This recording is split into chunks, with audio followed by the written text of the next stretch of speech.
Bom, então, já o Thomson, o que ele disse?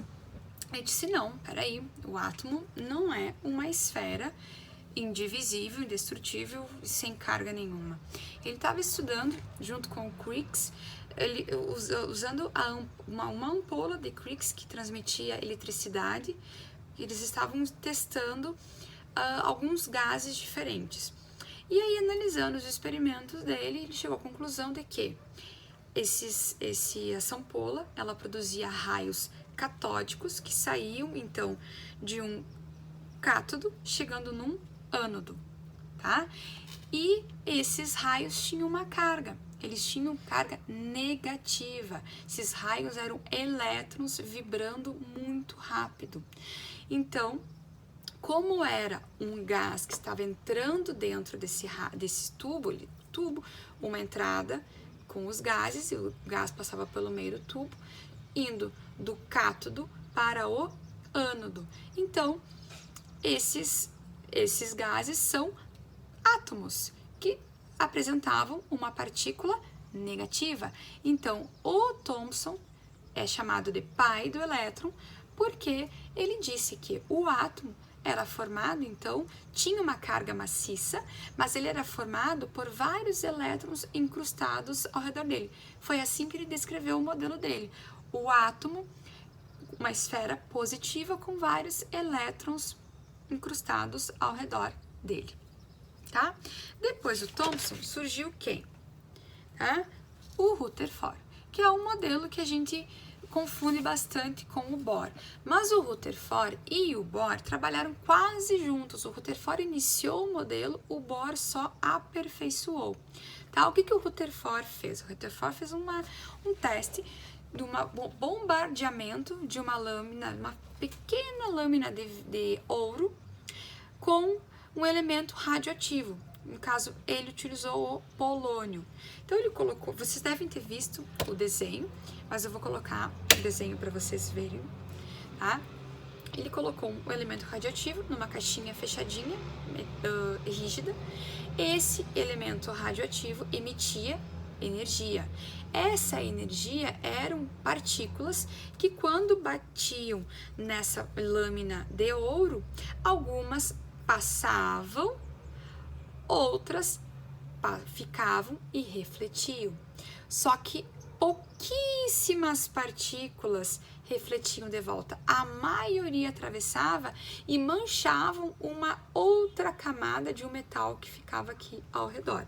Então, mais ou menos como nesse desenho aqui, tá? Aqui o polônio emitindo energia, passando pela lâmina de ouro e batendo na barra de metal, tá? Usando esse modelo, o Rutherford disse o seguinte: o polônio é um elemento químico radioativo, então ele é formado por átomos. Se ele é formado por átomos, essas partículas desse átomo que atravessavam a lâmina de ouro, que também são átomos, essas partículas, se elas poderiam atravessar, é porque elas não encontravam nada que as impedissem. E as que retornavam batiam em alguma coisa, mas essa alguma coisa era muito pequena, porque se batia e voltava, pouquíssimas faziam isso, então era muito baixa a chance de encontrar algo que bloqueasse a reflexão dessas partículas.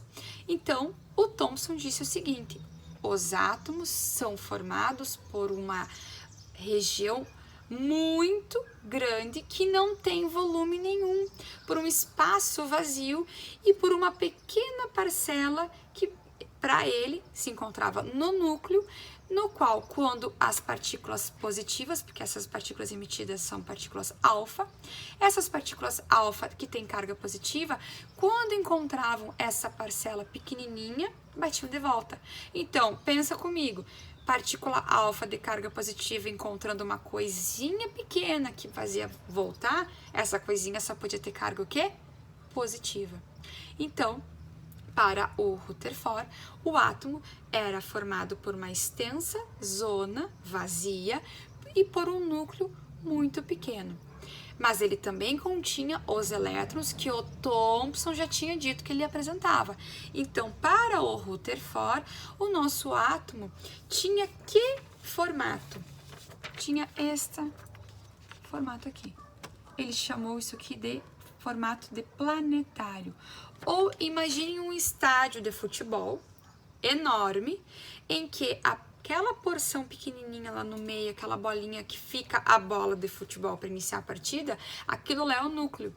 E toda a arquibancada, todo o estádio é a região em que se encontram os elétrons, que ele chamou de eletrosfera. Então, a partir de agora, nós temos um átomo com uma cara conhecida, tá? O núcleo central com carga positiva e uma eletrosfera contendo as partículas negativas, chamados de elétrons. Então, na eletrosfera, elétrons, no núcleo, prótons, ok? Esse seria o modelo do Rutherford. Depois, o Bohr surgiu para aperfeiçoar um modelo. O que o Bohr disse? Não, os elétrons não fazem órbitas como um planetário, órbitas de qualquer formato.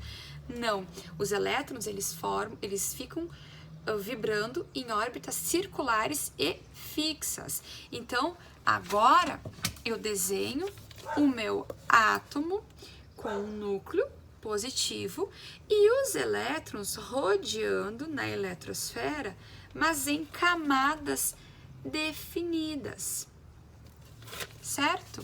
Mais ou menos assim. O Bohr também chamou essas camadas de letras, que é um assunto para nossa próxima aula, que eu vou explicar para vocês como que a eletrosfera está bem estruturada. Então, eu quero que vocês acompanhem as fotos da aula que eu vou deixar no ON, mostrando o formato final do nosso átomo, com as informações de núcleo, eletrosfera, prótons e elétrons. E também, já falei para vocês antes, mas vou retomar, vou deixar para vocês as fotos dos exercícios que foram resolvidos da aula anterior, tá? E eu tenho um resuminho que eu também vou deixar para vocês, que eu montei. Eu quero que vocês comparem o meu resumo com o resumo que vocês fizeram de como que o átomo realmente está estruturado, certo? Então, de tema, vai ficar para vocês, quero que vocês façam agora, ainda enquanto vocês estiverem estudando, os exercícios, deixa eu achar aqui, da página 17 do livro de atividades. Os exercícios 1, 2, 3, 4, 5, 6 e 7, tá? Vocês vão tentar, vocês vão fazer os exercícios e na aula de amanhã eu vou enviar para vocês a foto com o gabarito dos exercícios e vocês têm até o final do dia para me enviar pedidos de resolução dos exercícios.